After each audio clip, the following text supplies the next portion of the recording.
안녕하세요. 저는 서울에 살고 있는 30대 여자입니다. 저는 평소에 사연 열차를 즐겨 듣는 애청자인데요. 사연을 듣다 보면 세상에 참 별의별 사람이 많더라고요.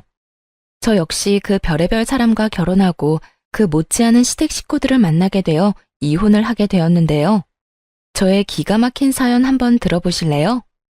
저와 남편은 모임에서 만나 1년 연애를 하고 결혼까지 하게 되었어요. 결혼을 하기 전 결혼을 망설이게 된 일이 있었는데 그건 다름 아닌 시모 때문이었습니다. 본격적인 결혼 준비에 앞서 시모를 뵈러 간 적이 있었는데 그때 시모는 저의 직업과 더불어 친정 부모님의 재력까지 관심을 보이더라고요. 썩 기분이 좋진 않았어요. 궁금할 순 있다고 생각을 하면서도 그걸 물어보는 시모의 말투가 저의 기분을 꺼림칙하게 만들었죠. 그래, 우리 하진이는 프리랜서? 집에서 하는 일을 한다며? 그게 벌이가 되긴 하니? 이 엄마는 옛날 사람이라 집에서 일한다는 게 생소하구나. 네, 회사원 다니던 때보다 더 벌 때도 있고 덜 벌 때도 있고 그래요. 그래? 안정적이진 않다는 거구나. 혹시나 그러다 잘못되면 우리 아들 혼자 고생해야 하는 건 아니겠지? 엄마, 무슨 말을 그렇게 해. 하진이가 힘들면 내가 더 벌면 되고 내가 힘들면 하진이가 더 벌면 되는 거지. 누가 더 고생한다 이런 말이 어디 있어. 같이 서로 힘을 합쳐 사는 거지. 그렇긴 한데 아무리 그래도 같이 꾸준히 잘 벌면 더 좋은 건 사실이지 않니? 요즘엔 여자도 돈을 벌어야 하는 세상이야. 혼자 벌어서 그 생활이 감당이나 되겠니? 아, 그리고 부모님은 들어보니 벌어두신 걸로 생활하신다고 하던데. 노후 자금까지 마련해둔 상태인 거지? 혹시나 나중에 너희한테 손 벌리거나 하진 않겠지? 아무래도 하진이가 외동딸이니 조금 걱정인 부분이 없지 않아 있구나. 제 직업과 벌이에 관해 물어볼 땐 충분히 궁금해하실 수 있다고 생각했습니다. 하지만 부모님의 재력이나 노후에 관해 물어오니 이건 좀 아니란 생각이 들더라고요. 하물며 시모 본인은 계속해서 남편에게 용돈을 받아 쓰고 있는 것을 뻔히 아는데 제 앞에서 저딴 말을 하니 어이가 없기도 했어요. 이런 제 마음을 남편이 눈치챘는지 서둘러 시모의 입을 막아버리더라고요. 엄마, 왜 계속 그런 걸 물어? 하진이 집 우리가 걱정할 필요도 없을 만큼 준비 탄탄하게 잘 해놓으셨어. 그러니까 그런 거 자꾸 묻지 말란 말이야. 내가 진짜 하진이 보기 부끄럽다고. 하진아, 엄마가 돌아가신 아빠 때문에 생활고에 시달린 경험이 있으셔서 그래. 생활이 힘들면 아무래도 가정부터 무너지니까. 그러니까 기분 나쁘게 생각하지 말아줘. 아, 아니야. 기분 나쁘긴. 전 괜찮아요, 어머님. 그리고 부모님 노후 자금은 다 준비하신 걸로 알고 있어요. 그러니 그런 걱정은 안 하셔도 돼요. 제 일도 고정적으로 맡고 있는 일이 있어서 기본적으로 꾸준히 버는 돈도 있으니 그것도 걱정하지 마시고요. 말은 이렇게 했지만 꺼림칙한 기분을 지울 수가 없었는데 그놈의 사랑이 뭐인지 남편을 너무나도 사랑한 저는 이 적신호를 외면한 채 결혼까지 하게 된 것이었죠. 처음 2개월, 3개월까지는 참 좋았습니다. 이래서 결혼들을 하는구나 하는 마음이 들 정도로 행복했어요. 행복하면서 오는 안정감은 일도 더 잘 되게 만드는 것 같았고 하물며 시간을 따로 내 데이트를 할 필요도 없이 매일 밤 집에서 남편을 만나니 시간을 더 활용적으로 쓸 수 있는 기분마저 들더군요. 신혼 초엔 남편의 행동도 제 마음에 쏙 들었는데 남편은 집안일을 잘하며 여자일 남자일 나누지 않고 적극적으로 뭐든 나서 처리해주곤 했어요. 저 역시 그런 남편을 위해 일이 끝나고 나면 맛있는 음식을 준비하고 쾌적한 환경에서 남편을 맞이하고 노력했었죠. 이렇게까지 행복한 것이 결혼이라면 진작 했어야 했다는 생각이 들 정도로 만족스러운 결혼 생활이었는데 애써 무시하고 넘겼던 시댁에서 일이 일어나기 시작했습니다. 처음 문제는 남편의 여동생 신우였어요. 저에겐 제 능력을 따지는 것도 모자라 친정의 재력에 대해서도 아낌없는 걱정과 우려를 토해내던 시모는 정작 본인 노후에 대한 대책도 없어 보이더군요. 더 가관인 건 신우이였는데 신우이는 적지 않은 나이인데도 불구하고 제 앞가림도 제대로 못하고 있었어요. 시모는 그나마 살고 있는 집이 자가였던 터라 남편이 조금씩 주는 용돈과 소일거리를 하며 생계를 유지라도 하고 있었는데 젊은 시누이는 조금만 마음에 안 든다 싶으면 참을 생각은 전혀 하지 않고 회사를 그만두는 것을 반복하고 있었죠. 오빠, 나 회사 그만둬서 그러는데 용돈 좀 주면 안 돼? 너 또 그만뒀어? 입사한 지 얼마나 됐다고. 이번이 몇 번째야? 아, 몰라. 자꾸 이상한 트집 잡아서 구박하잖아. 요즘 세상에 갑질이 말이나 돼? 그럼 말도 안 되는 갑질 참으면서 회사 다니는 사람이 어딨어? 어쨌든 용돈 좀 줘. 나 돈 하나도 없단 말이야.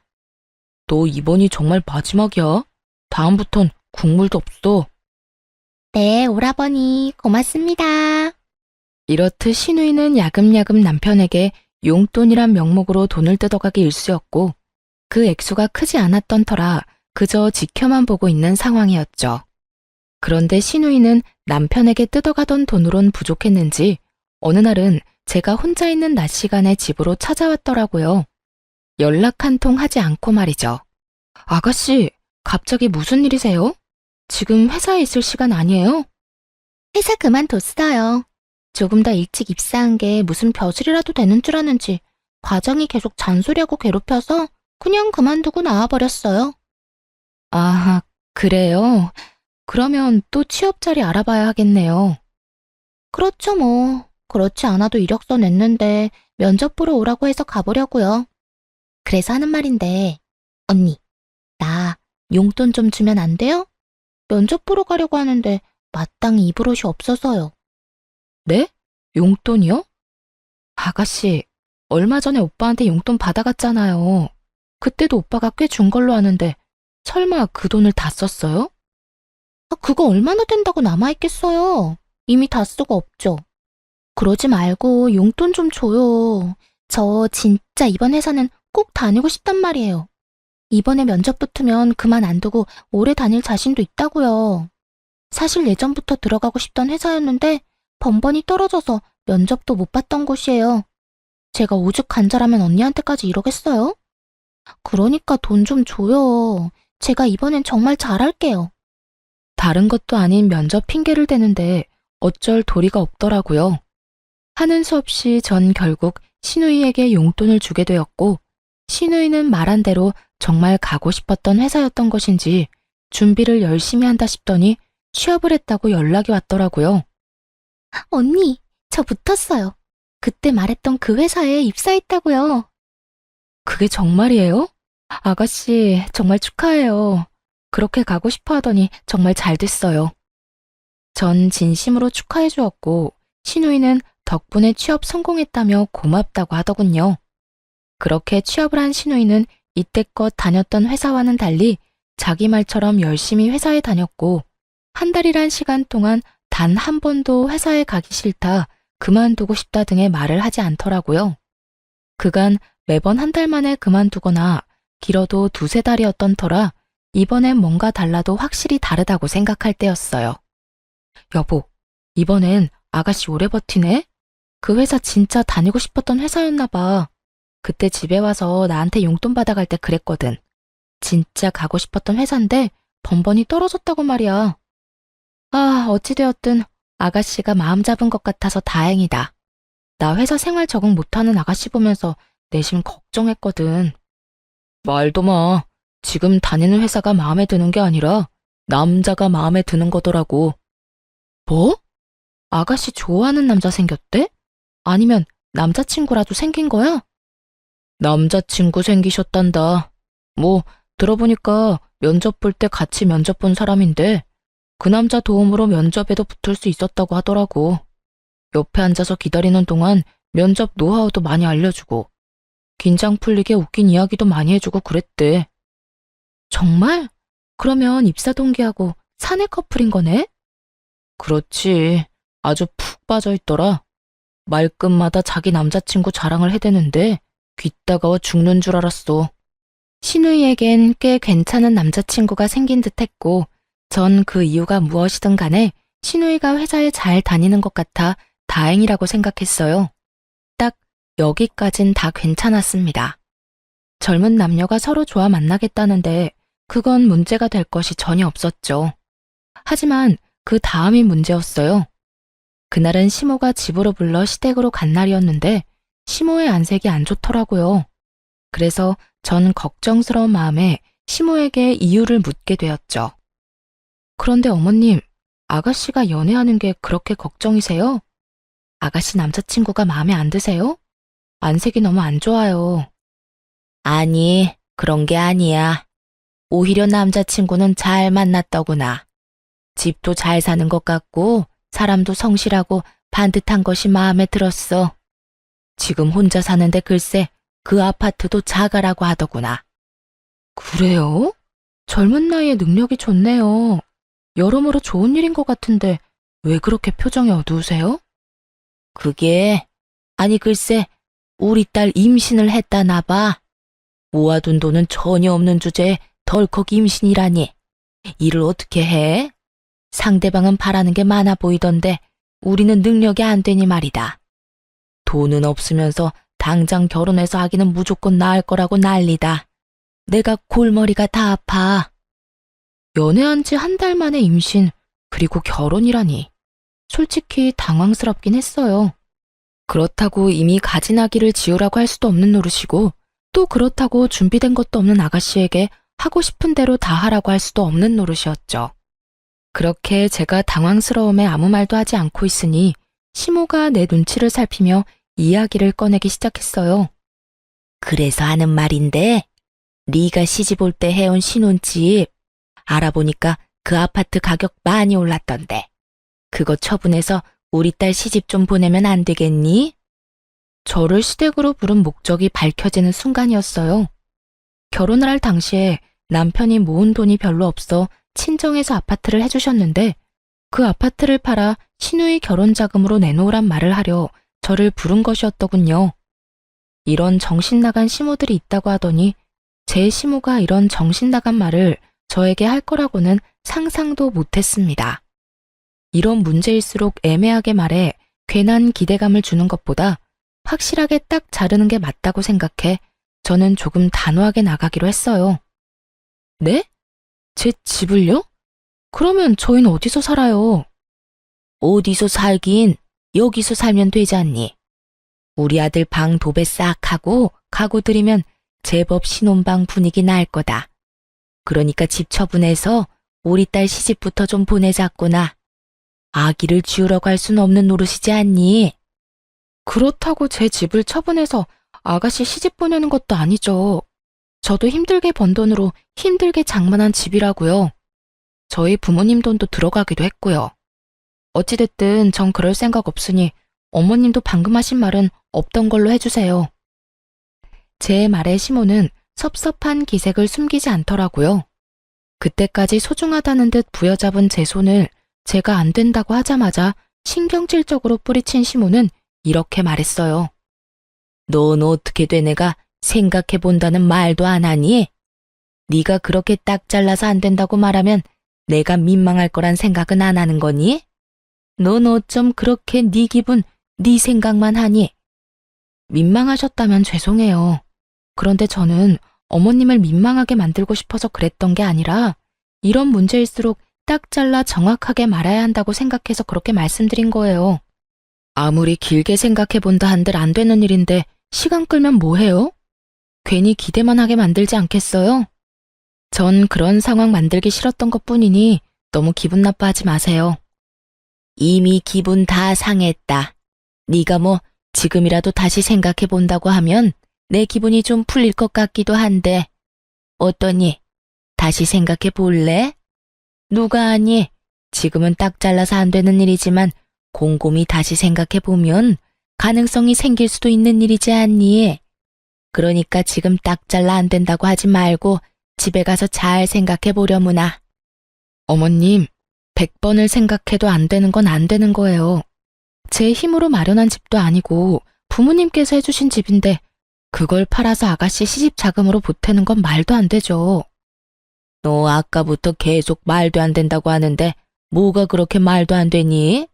너 이제 우리 가족 아니니? 가족이면 이럴 때 다 돕고 사는 게 당연한데 넌 왜 계속 말도 안 된다고 하는 건지 난 네가 이해가 안 되는구나. 도무지 말이 통할 것 같지 않았어요. 시모는 제가 어떤 말을 어떻게 하든지 간에 무조건 다시 생각해봐라. 가족끼리는 다 돕고 사는 거라는 대답만을 해댔고 짜증내고 때를 쓰는 시모를 달래는 것도 지쳐갔어요. 어머님, 죄송한데요. 전 어머님이 무슨 말을 어떻게 하시든지 간에 절대 제 집 팔 생각 없으니까 그런 줄 아시고 다신 이런 말 꺼내지 말아주세요. 저는 어머님이랑 더는 얼굴 붉히고 싶지 않아요. 이런 저의 말에도 시모는 끝까지 저를 붙잡고 무어라 말을 하려고 했지만 전 그런 시모를 뿌리치다시피 하고 시댁을 벗어났습니다. 진이 다 빠지는 기분이었어요. 적어도 2시간 정도 같은 말을 하며 시모와 실랑이를 하고 집에 돌아왔더니 정신적으로 너무 피곤하더라고요. 그렇게 몸도 마음도 고단해 아무것도 못하고 소파에 앉아 쉬고 있으니 퇴근한 남편이 집으로 들어오더라고요. 남편도 눈이 있다면 만신창이가 된 제 상태가 보일 텐데 남편 놈은 저를 보자마자 다짜고짜 또 시누이 이야기를 꺼내기 시작했어요. 오는 길에 엄마랑 통화했는데 당신 꼭 그렇게까지 말했어야 했어? 우리 엄마 엄청나게 섭섭해하더라. 어떻게 그렇게까지 딱 잘라서 말할 수가 있는 거냐고. 당신 다시 봤단 말까지 했다고. 나야말로 어머님 다시 봤어. 몇 번이나 좋게 이야기해도 결국은 이거야. 다시 생각해보면 내 말이 다 맞으니까 이 집 팔아서 돈 내놔라. 무슨 말이 통해야 좋은 말로 설명을 하지. 당신 같으면 어떻게 했을 건데? 몇 시간이 걸리든 계속 좋게 안 된다고 했을 거야?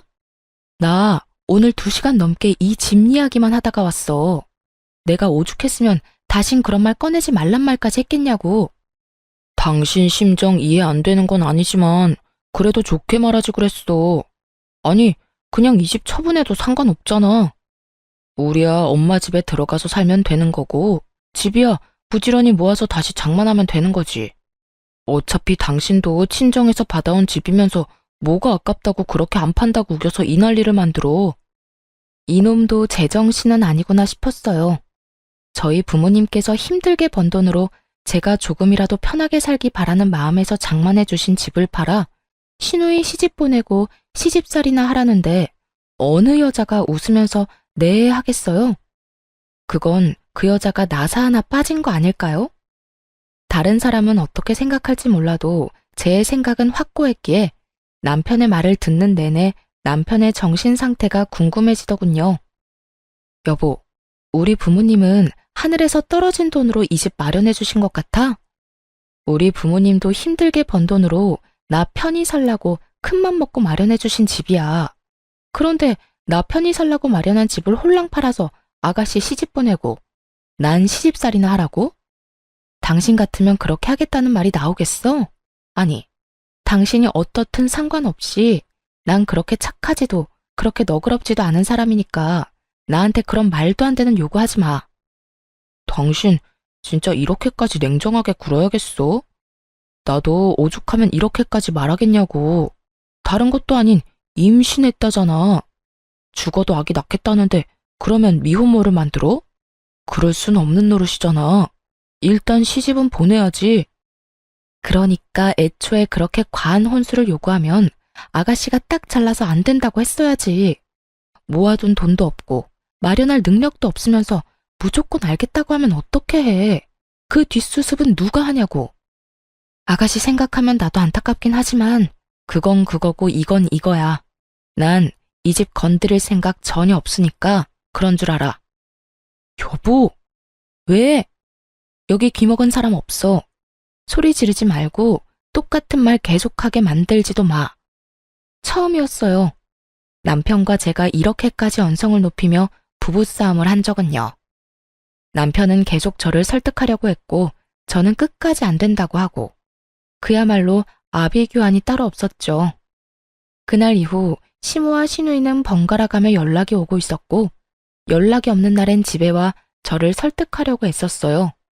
시모는 저에게 늘 이런 말을 했고 너 진짜 가족끼리 이렇게까지 매정하게 구는 거 아니다. 내가 매번 하는 말이지만 다시 한번 생각해봐라. 아니, 다시 생각해볼 필요도 없어. 그냥 집 처분하고 네 시누이 줘. 이건 네가 해줘야만 하는 거야. 가족끼리 돕고 사는 건 당연한 거 아니니? 너도 이제 우리 가족이고 능력이 되는 네가 해결해줘야 하는 건 당연하다는 이 이야기야. 시누이는 늘 이런 이야기를 했죠. 언니, 진짜 이럴 거예요? 그까짓 돈 얼마나 한다고? 임신해서 그렇지 않아도 힘든 저를 더 불안하게 만들어요? 언니가 돈 안 해줘서 저 시집 못 가면 언니가 책임질 거예요? 저 임신까지 했는데 이러다 결혼 못하면 미혼모 된다고요. 아니 막말로 내가 그런 좋은 집에 시집 가게 되면 나만 좋겠어요? 내가 언니랑 오빠한테 다 보답하지 않겠어요? 공부 많이 했다고 하던데 어떻게 당장 눈앞의 것만 생각하고 먼 미래는 생각을 안 해요? 정 아파트 처분하는 게 싫으면 담보대출이라도 받아달라고요. 사실 설득이라기보단 당당한 요구와 우격다짐에 더 가깝긴 했지만요. 결국 전 두 사람의 번호를 차단함과 동시에 집에서 하던 작업을 밖에서 하곤 했습니다. 괜히 얼굴을 마주쳐봤자 감정만 상할 것이고 전화를 붙잡고 있어봤자 같은 말만 반복하는 상황에 지치기도 했으니까요. 남편은 제가 차단까지 했다는 사실을 전해 들었는지 또 저를 닥달하기 시작하더군요. 당신 진짜 이럴 거야?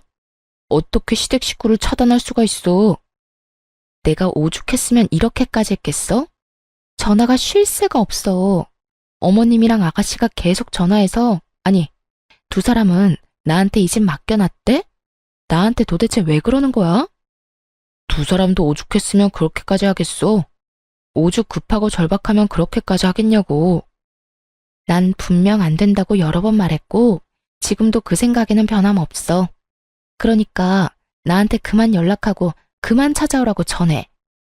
남편은 끝까지 제 입장에선 조금도 생각하지 않는 듯 하더라고요.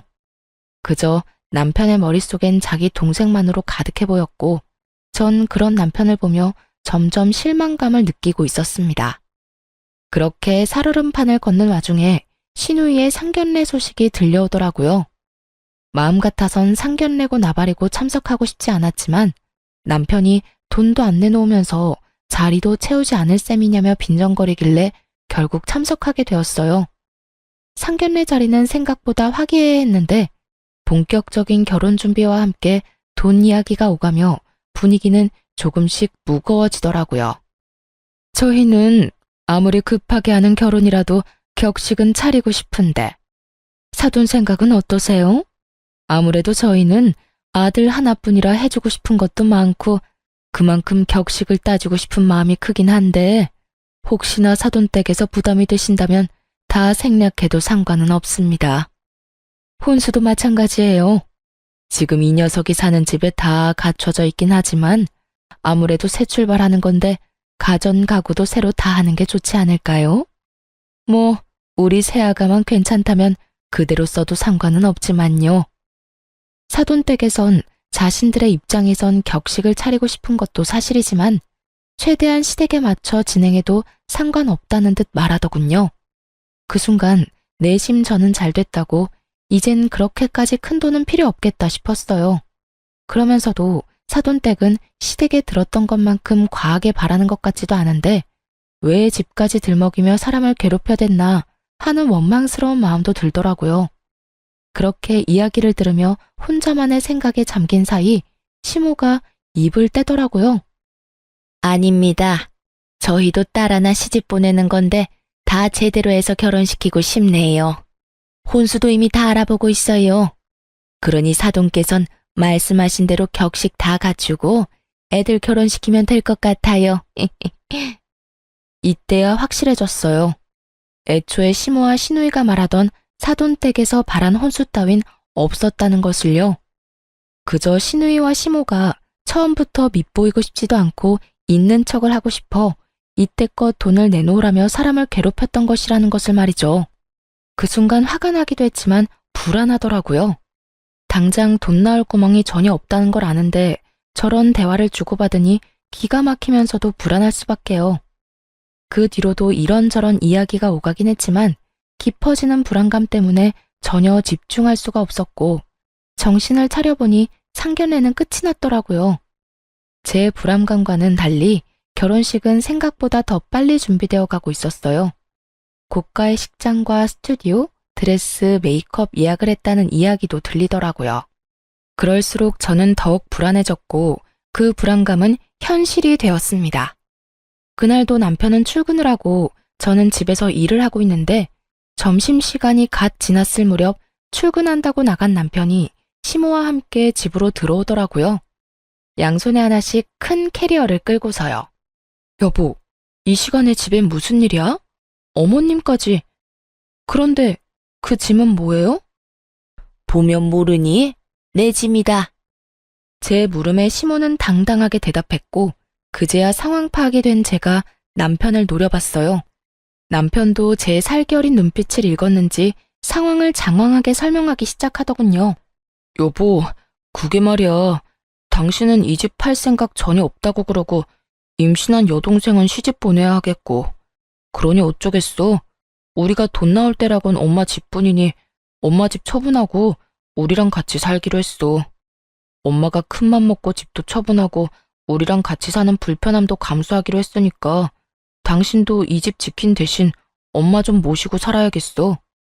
사건의 전말은 이러했어요. 제가 도저히 집을 팔 기미가 보이지 않자 시모의 집을 팔아 시누이의 결혼 자금을 쓰고 있었던 것이었어요.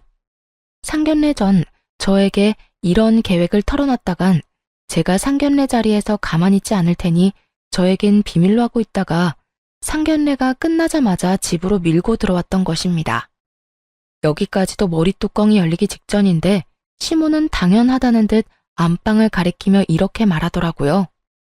뭘 그렇게 길게 설명하고 있어? 시어미가 같이 살자고 하면 그냥 네 하고 살면 되는 거지. 난 어느 방 쓰면 되니? 아무래도 내가 안방 쓰는 게 너희도 마음이 편하겠지? 여기가 안방이었나? 시모는 안방으로 발길을 옮기고 있었고 저는 그런 시모의 앞으로 막아서고 남편에게 따져 물었어요. 아무리 상황이 그렇다고 한들 이건 아니지. 이렇게 무례한 행동이 어딨어? 한마디 상의도 없이 이런 일 벌인 거 난 도무지 납득할 수도 없고 이 상황을 그냥 받아들일 생각 역시 전혀 없어. 두 사람은 이런 상황은 전혀 예상하지도 못했다는 듯 저를 보며 눈만 끔뻑이고 있더라고요. 그랬겠죠. 두 사람 생각엔 일단 짐을 챙겨 들어오기만 하면 제가 하는 수 없이 시모를 모시고 살 거라고 생각했겠죠. 하지만 전 그리 쉽게 당해줄 사람이 아니었고 상황이 어떻게 됐든 이런 식은 용납할 수 없었습니다. 그냥 받아들이지 않으면 네가 어떻게 할 거니? 나를 내쫓기라도 하겠다는 거야? 이제 집도 팔아버리고 집도 없는 시어머니를? 네, 전 그렇게 할 거예요. 어머님, 저는 어머님 모실 생각 없어요. 그러니까 무례한 행동 그만하시고 당장 나가주세요. 저는 단호하게 대답했고 이런 저를 보며 남편이 노발대발 화를 내고 모진 말들을 쏟아내기 시작하더군요. 너 이렇게까지 이기적이었어? 어떻게 우리 엄마 보고 나가라는 말을 할 수가 있어? 너 진짜 냉정하다. 아니, 네 몸속엔 피는 흐르고 있는 거 맞아? 너 지금 괴물 같아. 피도 눈물도 없는 괴물 같다고. 날 이렇게까지 몰고 간 건 당신이랑 어머님이야. 집 가지고 사람을 그렇게 괴롭히더니 이제는 뭐? 한마디 상의도 없이 밀고 들어와서 같이 살겠다고? 난 절대 싫으니까 이런 내가 그렇게 싫으면 당신도 어머님이랑 나가. 뭐해? 어서 안 나가고. 나 절대 안 막아. 안 붙잡는다고. 너 감히 내 아들한테 뭐? 이 집에서 나가? 어디 가장을 집에서 내쫓으려는 게야? 이렇게 말한 시모는 제 머리를 향해 손을 뻗었고 전 그런 시모의 손을 낚아채 뿌리치며 이렇게 말했어요. 몸에 손대지 마세요. 그리고 지금 당장 나가세요. 지금 당장 나가지 않으면 아가씨 결혼 제 손으로 다 엎어버릴 겁니다. 우려했던 말이 제 입에서 나오자 두 사람은 잠시 멈칫한다 싶더니 이내에 비웃음을 지어 보이며 저를 조롱하기 시작하더라고요. 네가 무슨 수로 내 딸 결혼을 없는다고 그러니? 당신 미쳤어? 제정신이야? 아무리 기분이 상했다고 해도 어떻게 그런 말을 해? 당신 진짜 이렇게까지 모진 사람이었어? 내가 진짜 내 동생 결혼만 아니면 당신 같은 여자랑은 그만 살고 싶은 심정이다. 제가 하고 싶은 말을 남편 놈이 먼저 하고 앉았더군요. 저야말로 당장 내쫓아버리고 이혼하고 싶은 마음이 굴뚝이었으니까요. 나도 마찬가지인데 잘 됐네. 그러니까 당장 이 집에서 나가. 이혼하고 싶은 여자랑 얼굴 보면서 살 필요가 뭐가 있어. 어디 어른 앞에서 건방지게 이혼 이야기를 꺼내는 게야? 너 도대체 뭘 믿고 이렇게까지 나오니? 이까지 집? 너 지금 이까지 집 믿고 이렇게 건방지게 구는 거니? 집 있는 게 무슨 벼슬이라도 되는 줄 아나? 자기가 뭔데 이혼을 한다 만다 하는 것도 모자라 내 딸 결혼까지 망친다고 하는지. 저 다 알고 있어요. 아가씨 임신한 거 아니라는 거. 뭐야? 네가 그걸 어떻게 알고 있는 거야? 그래요. 아가씨는 임신한 적이 없었어요. 이 사실을 알게 된 건 멍청한 신우이의 뒤처리 때문이었죠. 한참 저에게 돈을 요구하던 시기에 신우이가 저희 집까지 찾아온 적이 있었는데 그때 화장실을 자주 간다 싶더라고요. 임신 초기에 화장실을 자주 가기도 한다고 하니 그런가 보다 했는데 신우이가 돌아가고 난 후 화장실을 가니 쓰레기통에선 여러 개의 생리대가 발견되기도 했고요. 정말 기가 막히지 않나요? 어떻게 임신을 가지고 장난질을 할 수가 있는지 제 상식으론 이해가 되지 않더라고요. 아무리 그 남자를 붙잡고 싶고 그 집안의 재력이 탐이 난다고 한들 그런 거짓말은 절대 안 된다고 생각했죠. 그러면서 이때껏 저를 대했던 모든 행동에 대해 의구심을 품게 되기도 했고요. 사실 처음에 신우이가 임신했다고 하며 시집갈 돈이 없다고 했을 때 조금 흔들렸던 건 사실이에요. 아파트 차분까진 아니더라도 그동안 제가 모았던 돈 정도는 보태주려고 했었어요. 하지만 시모가 파렴치하게 나오는 모습을 보며 그 생각도 스치듯 지나가 버렸고 절대 아무것도 내주면 안 된다는 생각을 하게 된 것이었죠. 어찌됐든 이렇게 전 아가씨가 가짜 임신으로 결혼까지 하려는 것을 알았고 시모 역시 한 집에 사는데 이 모든 사실을 모를 일 없다고 생각했던 것이었죠. 제 예상대로 시모는 모든 사실을 다 알고 있었고 멍청한 제 남편은 전혀 아무것도 모르는 눈치더군요. 뭐라고? 임신한 게 아니었단 말이야? 왜 그런 거짓말을 했대? 그러다 들키면 어쩌려고? 우리만 입 다물면 들킬 일도 없어. 들어보니 그 집 재산이 장난이 아니라고 하더라. 그런 집 외동아들이 네 동생한테 푹 빠져 있다는데 기회 왔을 때 잡아야 할 거 아니니? 일단 결혼부터 시키고 적당한 때에 유산했다고 하면 돼. 진짜 임신하게 되면 더 좋고. 하여튼 그래서 결혼 서두른 거니까 너도 조용하고 있어. 억소리가 날 만큼 놀라운 말이었어요. 딸 자식이 그딴 짓을 저지르고 있다고 하면 부모가 나서 말리고 혼내는 게 정상 아닌가요? 시모는 그런 시누이를 말리기는커녕 앞장서서 시누이를 돕고 있더군요. 남편 역시 같은 핏줄은 확실하더라고요. 시모의 말에 말릴 생각은 하지도 않고 앞으로 호강할 일만 남았다며 시누이를 부러워하고 있더군요. 어쩐지 이상하다 싶었어. 그런데 그렇게 잘 산대? 이야, 내 동생 이제 떵떵거리면서 살겠네. 부럽다 부러워. 부러울 거 뭐 있어? 네 동생 잘 되면 너도 잘 될 텐데. 그런가? 내가 여동생 덕을 다 보게 생겼네. 이럴 줄 알았으면 용돈 달라고 할 때 더 넉넉하게 챙겨줄 걸 그랬어. 두 사람은 제가 있다는 사실도 잊은 것인지 시누이 덕을 볼 생각이 신나서 주저리 모든 사실을 읊어대고 있었고 전 그런 두 사람이 너무나도 한심했습니다. 그러면서도 남편에 대한 정이 떨어지는 것은 물론이고 조금 남아있던 미련마저 사라지며 머릿속에 남은 것은 이혼뿐인 상황이 되었죠. 어때? 이제 우리 엄마 모실 마음이 좀 생겼어? 지금이라도 우리 엄마한테 버릇없이 군 거 빌면 내가 너 그런 마음으로 당신 용서해 줄게. 용서? 그딴 용서 필요 없으니까 제발 이 집에서 좀 나가줄래? 난 이제 당신이랑 살 생각 전혀 없어. 그러니까 당신 엄마는 당신이 모셔. 괜히 나까지 싸잡아서 고생시킬 생각하지 말고. 당신 방금 우리 말 못 들었어? 이제 곧 내 여동생이 우리 호강시켜 줄 거라고. 그런데도 나하고 우리 엄마 내쫓겠다고? 호강 같은 소리 한다. 어떻게 된 인간이 동생이 그런 일이 벌이고 있다고 하면 말릴 생각을 해야지 더 부추기고 있어? 진짜 정 떨어진다. 정 떨어져? 당신 지금 그 말 나한테 하는 말이야? 그래, 당신하고 당신 가족한테 하는 말이야.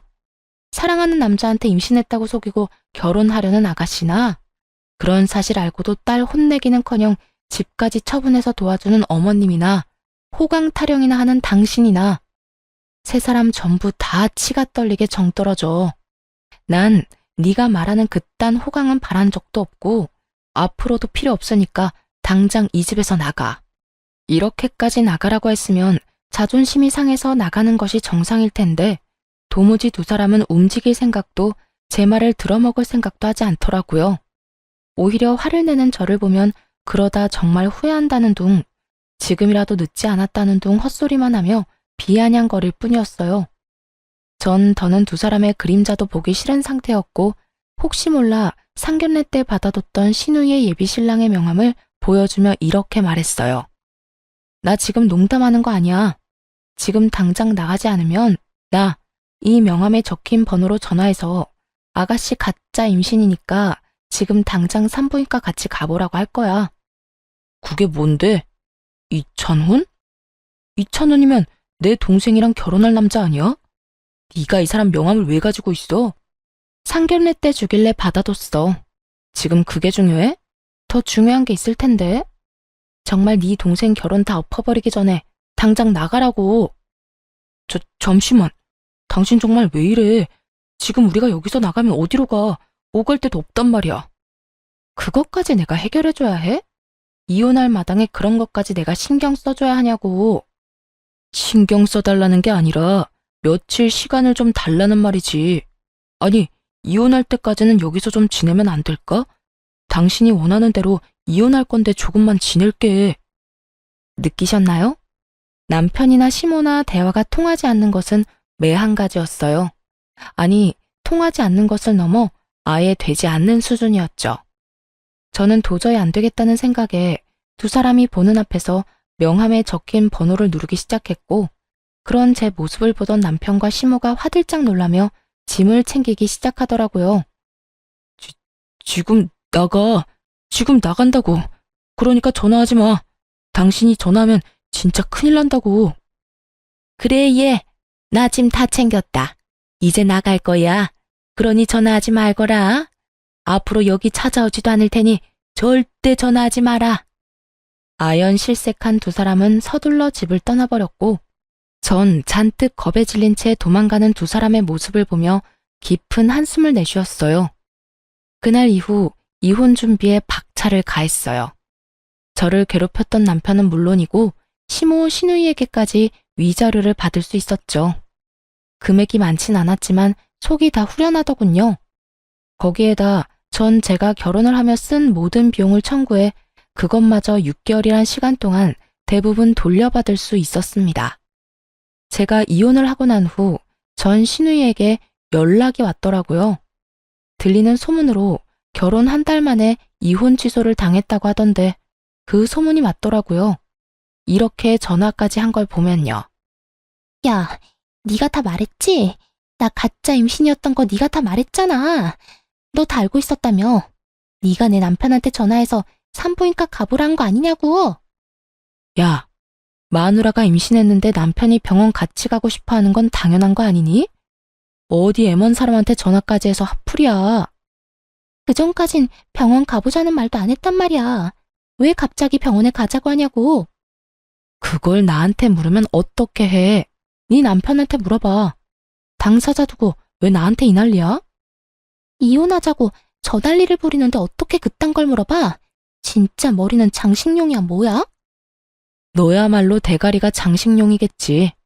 야, 네가 이혼을 하든 재혼을 하든 난 다 상관없고 관심도 없거든. 그러니까 나한테 이딴 식으로 책임 떠넘김을 생각하지 말고 이럴 시간에 반성이나 해. 애초에 이런 일이 벌어진 것도 네가 다 임신했다는 거짓말 때문에 일어난 일이니까. 알겠어? 누가 누구한테 책임을 묻는 건지 정말 벌을 받고도 깨달은 바가 전혀 없는 인간이라 생각했네요. 혹시나 궁금해하실까봐 드리는 말씀인데 전 정말로 아무 말도 하지 않았어요. 처음엔 연락해 말해줄까 싶기도 했지만 그렇게까지 깊게 관여하고 싶지 않아 명함을 벌어버렸습니다. 제 일처리에도 힘이 벅찬 상태라 남 생각할 여유가 되지 않기도 했고요. 어쨌든 전 시누이는 이혼이 아닌 혼인 취소가 되었다고 들었고 그 뒤에 경악스러운 일이 회사에 소문이 나며 그토록 어렵게 입사하게 된 회사도 그만뒀다고 하더군요. 여러 위자료와 결혼을 한다고 집까지 팔아 써댔던 모든 돈을 허공에 날린 꼴이 되어버린 것이었죠. 그렇게 빚쟁이가 되어버린 세 사람은 작은 집에서 옹기종기 모여 산다는 이야기를 들을 수가 있었네요. 이렇게 그 악연도 끝날 거라 생각했는데 아니더라고요. 전 남편이 집으로 찾아왔으니까요. 찾아와서 다시 받아달라고 매달렸냐고요? 아니요. 돈을 빌려달라 매달리더군요. 여보, 잘 지냈어? 의미 없는 질문하지 말고 할 말이나 해. 피차 얼굴 봐서 반가운 사이도 아니잖아? 그래, 당신 말이 맞아. 우선 예전 일은 미안했어. 내가 잠시 정신이 나갔었나 봐. 지금 생각하면 내가 왜 그랬나 싶은데 그땐 뭐에 홀리기라도 했는지 내가 하는 모든 행동이 잘못된 행동이라고 인지하지도 못했어. 정말 미안. 같은 말 시킬 거야? 할 말만 하라고. 고작 그딴 사고 하자고 온 건 아닐 거 아니야? 제 말에 남편놈은 제 눈치를 힐끔힐끔 보며 이야기를 꺼내더라고요. 그게, 여보, 나 돈 좀 빌려주면 안 될까? 알다시피 이리저리 빚을 많이 내서 요즘 많이 힘들어. 막내도 아직 취업 못해서 나 혼자 감당하려니까 너무 버거운 상태야. 그러니까 당신이 너무 힘들어서 그러는데 나한테 돈을 빌려달라고? 다른 사람도 아닌 나한테? 죽을 만큼 힘드니까 당신밖에 생각이 안 나더라고. 그리고 우리한테 받은 위자료도 있으니까 여유도 있을 거 아니야. 조금만 빌려주면 안 될까? 구구절절 사연팔이를 하는 전 남편을 앞에 두고 얼마나 웃었나 모릅니다. 이혼할 때 위자료로 준 돈을 빌려달라니 너무 기막히고 웃긴 발상 아닌가요? 어떤 생각을 가지고 사는지 결혼 생활 내내 궁금했는데 역시 여전히 생각을 알 수도 이해하고 싶지도 않은 사람이더군요. 위자료로 준 돈을 빌려달라? 당신 진짜 예나 지금이나 웃긴다. 그게 가능할 거라 생각해? 내가 당신 뭘 믿고 돈 거래를 해? 그래도 우리 결혼까지 했던 사이인데 그 정도 신뢰는 있잖아. 내가 정말 힘들어서 그래. 신뢰? 너랑 내 사이에 신뢰가 있었으면 우리가 이혼까지 했겠어? 난 당신한테 빌려줄 돈 없으니까 다신 찾아오지 마. 다시 찾아오기만 해봐. 진짜 가만히 안 둘 테니까. 여전히 대화가 되지 않는 전 남편은 또다시 떼를 쓰며 매달리기 시작했어요. 많이 보던 행동이 시작되는 순간 더 말해봤자 입만 아플 거라는 걸 직감으로 깨달은 저는 바로 휴대전화를 꺼내 112를 눌렀죠. 당신 지금 경찰에 신고하려는 거야? 지금 가. 지금 간다고. 더럽게 치사해서 당신한테 돈 안 빌려. 잘 먹고 잘 살아라. 어쩌면 그렇게도 변한 것이 없는지 남의 인생도 빌어먹으며 살겠다 싶었네요. 그 후로 전 괜한 시간 낭비를 하고 싶지 않아 이사를 해버렸어요. 친정 부모님께서는 같이 살길 원하셨지만 그러고 싶지 않아 적당한 곳을 얻어 혼자 지내고 있어요. 전 여전히 일도 하고 사람들을 만나며 잘 지내고 있어요. 친구와 만나 수다를 떨기도 하고 여행을 가기도 하고요. 가끔 좋은 사람이 나타나면 연애도 하곤 했지만 깊은 관계로 이어진 사람은 없었네요. 지금은 혼자 지내고 있으며 한동안은 연애 생각이 없어요. 깊은 연애로 이어지지 못한 이유가 제가 아직 마음의 준비가 되지 않은 것 같아 한동안은 연애를 하지 않을 생각입니다. 아무리 좋은 사람이 나타나도 제 마음이 준비되지 않았다면 다 소용없는 짓이라는 걸 깨달았거든요. 상대방에게도 할 짓이 못 되고요. 이혼할 당시 혼자가 되는 게 참 무서웠던 것 같아요. 외로움, 허전함, 그 감정들이 저를 견딜 수 없게 만들 것만 같거든요. 하지만 당한 게 있어서 그럴까요? 막상 고민하던 이혼을 하고 나니 알턴이 빠진 것처럼 너무나도 속이 시원하더라고요. 그래서 혼자 지내는 지금이 너무나도 만족스럽고 행복한가 봐요. 앞으로 전 이렇게 살아가 보려고요. 저를 위해 시간을 쓰고 제 행복을 위해 살아가는 삶 말이에요. 여러분도 응원해 줄 거죠? 저의 사연은 끝이 났습니다. 함께 해주신 모든 분 감사합니다.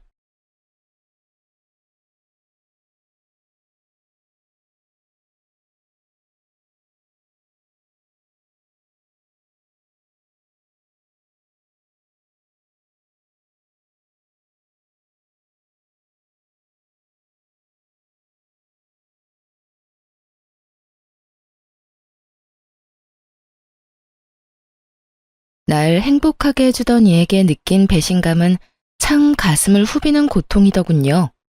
이제는 훌훌 털고 일어나 제 행복을 위해 새롭게 나아가는 힘을 얻게 되어 제 이야기를 해볼까 합니다. 저는 경기에 거주 중인 막 40대에 접어든 여자입니다. 어릴 적부터 머리카락을 손질하고 만지는 걸 무척 좋아해 꾸준히 노력했어요. 고등학생 시절부터 공부를 시작해 20이 되자마자 자격증을 땄을 정도로 열정적이었죠. 그렇게 저는 아르바이트생으로 시작해 헤어 디자이너로 인정받기까지 정말 많은 시행착오를 겪으며 성장했어요. 그리고 장장 10년 만에 제 이름을 건 미용실을 차리게 되었죠. 제 남편과는 그때 2년이 닿았어요. 같은 건물 2층에 꽤 크게 양식당을 운영하고 있었거든요. 한 건물에서 사업을 하다 보니 자주 마주치게 되더라고요. 남편이 워낙 인사성도 좋고 사교적이라 금방 친해졌어요. 그 덕에 자연스럽게 서로가 단골이 되었네요. 남편은 헤어 손질을 제게 맡겼고 저도 식사 약속이 있을 때면 주로 남편의 식당을 애용했어요. 시간이 흐를수록 대화를 나누는 기회가 쌓여갔고 대화가 오갈 때면 참 나와 잘 맞는 사람이구나 하는 생각이 들었죠. 그렇게 제가 먼저 남편에게 마음을 빼앗겼어요. 원래도 솔직하게 터놓고 말하는 스타일이라 답답한 건 못 참는 저라서 고백도 제가 먼저 해버렸어요. 사장님께만 털어놓는 이야기인데요. 참 우스운 말이지만 제가 아직 연애다운 연애를 해본 적이 없어요. 에이, 인기가 무척 많으셨을 것 같은걸요? 농담하시는 거죠? 농담이라뇨, 정말이에요. 앞만 보면서 열심히 달리느라 주변을 못 봤거든요. 그런 제 주변을 살피게 해주신 분이 딱 사장님이세요. 그래서 말인데 저랑 연애다운 연애 한번 해보실래요? 제 용기 덕에 저와 남편은 연인 사이로 발전할 수 있었답니다. 남편은 제 고백이 물 흐르듯 자연스러워 처음엔 고백이라는 생각을 못했다고 해요. 뒤늦게 말뜻을 이해하고 심장이 터지는 줄 알았다나요? 연애하며 알아간 제 남편은 너무도 자상하고 이해심이 깊은 사람이었어요. 연애하는 내내 까탈스러운 저를 배려해 주어 작은 마찰도 없을 정도였으니 말입니다. 저희 시댁과 친정은 우리가 일하는 곳 근방이었어요. 그래서인지 서로 왕래하는 게 너무도 당연하게 느껴졌죠. 일찍이 양가 부모님께 인사까지 드리고 화목하게 지냈으니까요. 제 시부모님은 평생 당신들 머리 손질은 제게 맡기고 싶다고 할 정도로 저를 마음에 들어해 주셨어요. 우리 서영이 처음 봤을 때부터 딱 내 며느리감이다 싶을 만큼 마음에 쏙 들었었는데 이렇게 솜씨 좋은 재주까지 가졌을 줄은 꿈에도 몰랐네. 제가 그렇게 마음에 드셨어요? 너무 영광입니다. 제가 어머님 헤어스타일은 평생 책임질게요. 이 재롱둥이 어쩜 이리 예쁘게 말을 해? 자기 지금 한 그 말 프로포즈야? 꼭 지켜야 한다. 평생이라는 말 말이야. 이렇듯 원래도 저를 무척 좋아해 주셨지만 미용사인 직업 덕에 점수를 많이 따기도 했던 것 같아요. 그리고 저희 부모님께서도 남편을 정말 좋아해 주셨어요. 모르는 사람이 보면 제가 며느리고 제 남편이 아들이라고 오해했을지도 모를 만큼요. 친정엄마는 결혼도 전인데도 불구하고 주말 저녁 타임마다 남편이 고생이 많다며 그의 식당에 가 일까지 거들어줄 정도로 챙겼거든요. 연애하는 1년 반 동안 언제나 화기애애했어요.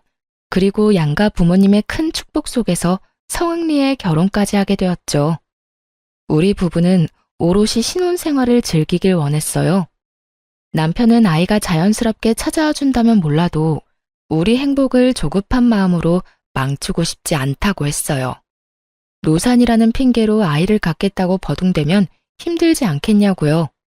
저 역시 당장의 숙제로 끌어안고 갈 필요는 없다고 여겼기에 저나 남편이나 서로의 생각을 존중했어요.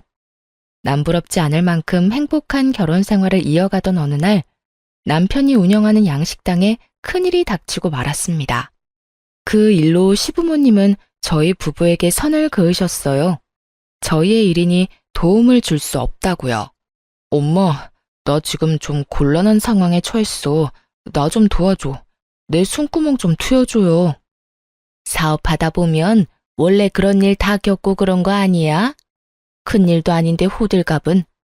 톰은 잠잠해지면 다시 좋아질 거야. 넌 우리 형편 뻔히 알면서 손 벌릴 생각부터 해. 내가 아들을 잘못 키웠지. 으휴. 하지만 자식이 나이를 먹었다 한들 부모의 마음을 다 알지는 못하죠. 결국 남편은 서운한 마음에 시댁과 담을 싸버렸어요. 시부모님도 그런 저희에게 서운하다며 각자 도생하자고 연을 끊으셨고요. 엎친 데 덮친 격이라고 남편의 식당은 그 후로 더욱 힘들어졌어요. 자기야, 나 어떡하지? 우리 어떡해? 오빠, 일단 해명글부터 준비하자. 오랫동안 찾아주신 단골분들은 믿어주실 거야. 고작 그런 걸로 대처를 할 수 있을까? 나 무섭다, 소영아. 문 닫게 될까봐 겁나. 걱정 마, 오빠. 그럴 일 없을 거야. 소문은 소문으로 잠재우는 거라잖아. 나도 내 샵 단골 중에 오빠네 식당 단골이신 분 많으니까 홍보도 잘해보고 해명글도 붙여놓고 할게. 이 일의 첫 시작은 우리 건물 주변에 새로 생긴 같은 업종의 한 가게에서 손님을 빼앗기 위해 야근 수를 썼던 거였어요. 남편의 식당에서 최근까지 일하다 퇴사한 직원인 것처럼 꾸며내 비위생적인 식당이라며 지적한 글을 올렸더라고요. 하지만 남편의 식당에는 2년 이내에 퇴사한 직원 자체가 없었죠. 그런데 한 번 난 소문은 시간이 갈수록 커져만 갔어요. 말도 안 되는 구설수로 나중에는 매출까지 반토막이 나버렸거든요. 거기다 설상가상으로 오래도록 함께 일했던 셰프까지 갑작스럽게 그만두면서 장사 자체가 원활하게 이루어지지 못하는 지경까지 이르게 되고 말았습니다. 그렇게 엄청난 적자를 감수하며 운영한 지 넉 달 차. 그렇게 속수무책으로 당하고 있으니 그간 제가 알고 지낸 남자는 온데간데 없었어요. 까딱하다간 문을 닫아야 할 판이라며 예민할 대로 예민해졌죠. 저는 그런 남편에게 어떻게든 도움이 되고 싶었어요. 영끌이라고 하나요? 정말 있는 돈 없는 돈 끌어모아 남편에게 주며 응원하고 있다는 제 뜻을 전했어요. 하지만 남편은 그런 제게 역정을 내버리더군요. 오빠, 내가 큰 도움이 되어주지 못해 미안해. 얼마 안 되지만 이 돈이 오빠에게 위로가 되면 좋겠어. 야, 정소영, 넌 돈이 있으면서 그간 숨겨둔 거야? 진작 좀 주던가. 되돌리기 힘들 만큼 커지고 나서야 쥐어주는 건 무슨 심보인데? 너 나 약 올리냐? 네 일 아니라 이거야? 무슨 말을 그렇게 해. 이 일 터지고 내가 얼마나 노력한 줄 알면서 그게 할 말이야? 석 달 동안 오빠가 못 되는 생활비 대신 채우는 건 물론이고 어떻게든 한 푼이라도 더 모아서 주려고 억적같이 일했어. 너 지금 나 때문에 개고생했다고 생색내냐? 억척? 참나 어처구니가 없네. 그래서 네가 나한테 준 돈이 얼만데? 고작 몇 천만 원 쥐어주고서 공치사해? 그래, 아주 고마워서 돌아가실 지경이네. 됐냐? 됐어? 어떻게 이걸 생색이라고 생각할 수가 있어. 오빠 진짜 왜 이렇게까지 못되게 굴어? 그럼 내가 손 놓고 있었어야 해? 그래야 이런 소리라도 안 들었을까? 어? 네가 듣고 싶은 말이 뭔데 그럼? 네가 준 돈으로는 당장 인건비 충당도 안 돼. 정 도와주고 싶으면 그게 진심이면 당장 미용실이라도 빼서 그 돈을 보태던가. 그럴 거 아니면 그냥 가만히 좀 있어. 사람 성질 긁지 말고. 매섭게 뜬 눈을 하고선 고래고래 소리치며 상처되는 말만 늘어놓는 남편이 야속하게만 느껴졌어요. 마음에 여유가 없다고 이런 태도를 보이는 게 맞는 건가요? 옆에서 지지해주고 응원하는 사람에게 말이에요. 저는 남편이 지금의 위기를 모면하기 위해 제 헤어샵까지 운운하며 들먹였던 것이 너무 서운하고 또 성이 났어요. 남편과 마주하고 있다간 제가 참지 못하고 터뜨려 더 큰 싸움으로 번질 것 같아 그 길로 친정으로 향했습니다. 친정 부모님께는 결혼하고 함께 보낸 시간이 없어 겸사겸사 왔다고 둘러댔지만 싸웠다는 걸 모를 리 있나요? 눈치 빠른 친정엄마가 방에 들어와 제 앞에 앉아서는 한참을 실눈을 뜬 채 노려보았어요. 너희 싸우기라도 한 거야? 결혼한 후로는 한 번도 자고 가는 날이 없더니 요번엔 무슨 일로 여기서 자겠다고 홀로 나섰어? 싸우기는 그냥 정말 엄마 아빠랑 며칠 같이 보내고 싶었어. 정서영, 귀신을 속여라. 엄마가 널 키운 지 어연 30년이 넘어. 얼른 이실 짓고 안 할래? 정말 못 속이겠다니까. 엄마들은 다 그런 거야? 왜 이렇게 눈치가 빠르셔? 저는 차마 숨길 수 없어 다퉜던 것에 대해 넋두리를 좀 했어요. 원래 그러는 사람이 아닌데 오죽 힘들면 그랬겠냐며 저더러 너무 마음에 담아두지 말고 너그러이 이해하라더군요. 누가 모르나요? 제가 가장 잘 아는걸요. 하지만 머리와 마음이 따로 노니 그것이 문제라면 문제였어요. 딸, 사람이 죽을 것처럼 힘들 땐 무슨 말을 못하겠어. 네 마음도 충분히 알지만 지금은 김서방 편에 서주자. 응? 그래도 샵까지 운운한 건 선 넘었어. 그러니까 나 돌려보낼 생각 마. 이때까진 그냥 철 덜 든 딸이 푸념 떨었다 칠 셈이었어요. 친정엄마에게도 잘 풀어나갈 테니 지켜봐달라 부탁했죠. 그런데 저와 엄마의 대화를 친정아빠까지 알게 될 줄 몰랐네요. 전혀 내색하지 않아 몰랐는데 제가 친정에서 지낸 지 이틀, 돌연 제 남편이 친정집을 찾아왔어요. 가벼운 연락조차 하고 있지 않았던 터라 갑작스러운 남편의 방문에 적잖게 당황했습니다. 남편은 마중 나온 친정엄마와 언제나처럼 인사를 나눈 뒤 곧장 친정아빠에게 다가갔어요. 장인어른, 좋았습니다. 잘 지내셨어요? 그래. 와 함께. 뭔가 냉랭한 분위기에 절로 긴장이 됐어요. 남편도 제가 싸운 걸 까발리기라도 했다고 생각했는지 저를 힐끔힐끔 쳐다보더군요. 착 가라앉은 찬기를 깬 건 제 아빠셨어요. 남편에게 종이봉투를 내밀며 입을 여셨죠. 이걸 전해주려고 불렀네. 내 딸도 그만 데리고 가줬으면 하고 말이야. 이게 뭡니까, 장인어른? 내가 아내와 딸이 나누는 대화를 들었네. 우리 딸이 자네 걱정을 많이 하더군. 부모된 입장에서 자식이 힘든 걸 알고도 모른 척 할 수 있겠나? 아빠의 말에 죄송스러운 마음이 밀려와 울컥했어요. 남편도 고개를 떨구며 죄송하다 읊조리더군요. 친정아빠는 인자한 웃음을 띄우며 남편의 어깨를 다독여 주었어요. 눈을 마주치자 전해준 봉투를 열어보라는 듯 손짓하였죠. 남편도 그 의미를 알고 종이 봉투를 열어보았고 그 안에는 종이 한 장과 돈이 들어 있었어요. 내 절친한 친구 아들이 요리사라더군. 마침 근래에 한국으로 아예 들어왔다고 해. 그래서 부탁을 좀 했네. 내 마음대로 직원을 추천해 미안하지만 잘 봐주게. 유능한 친구니 말이야. 그리고 이 돈은 사업자금에 보태게. 투자하는 거니 부담 갖지 말고 다시 시작한다는 생각으로 한번 부딪혀봐. 자네가 잘 돼야 우리 서영이도 잘 되는 것 아니겠나. 장인어른, 감사합니다. 정말 감사합니다. 제가 더 잘하겠습니다. 열심히 살게요. 철없는 딸이 마음의 짐을 얹어드려 죄송해요. 아빠, 고마워요. 정말 고마워요. 그날 저와 제 남편은 안도하는 마음에 부모님 앞에서 한참을 엉엉 울었네요. 친정엄마는 사이가 왔는데 울리고 그냥 보낼 수 없다며 저녁상까지 거하게 차려주셨어요. 부모님의 그늘이 얼마나 포근하고 안심이 되는지 30이 넘은 나이에 새삼 또 느꼈습니다. 그렇게 부모님 덕에 우리 부부관계도 남편의 식당도 서서히 좋아지기 시작했어요. 적자였던 매출이 조금씩 좋아질 무렵 젊은 친구들이 알 법한 유명인이 남편 식당 소문에 대해 알아보겠다는 취지로 찾아왔었어요. 그런데 그 친구가 위생적으로 운영되고 있으며 음식 또한 훌륭하다고 남겨준 덕에 유명세까지 타게 되었죠. 전국 맛집으로 선정되며 무서운 속도로 성장했어요. 남편의 식당은 꼬박 1년 만에 안정기에 접어들게 되었어요. 더 나아가 2호점까지 준비할 만큼 자금이 생겼고요.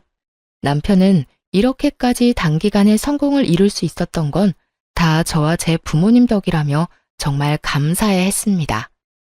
자기야, 소영아, 우리 이제 앞으로 나아갈 일만 남았나 봐.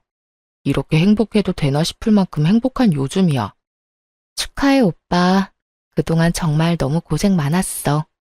잘 이겨내줘서 너무 감사해. 내가 혼자 일어난 것도 아닌 걸 뭐. 당신과 장인 장모님 아니었으면 진작에 바닥을 쳤을 거야. 다들 너무 감사하고 고마워. 큰 시련이 지나고 부부관계가 더 돈독해졌으니 슬슬 2세 계획을 세우면 어떨까 하는 생각이 들었어요. 하지만 그건 제 바람이고 제 기대일 뿐이라는 걸 철저히 알게 되었네요. 더없이 화목한 나날을 보내던 어느 날이었어요. 그날따라 제 헤어샵이 북적이지 않고 여유로웠죠. 그래서 예약도 없이 찾아온 손님임에도 충분히 머리 손질을 해드릴 수 있었어요.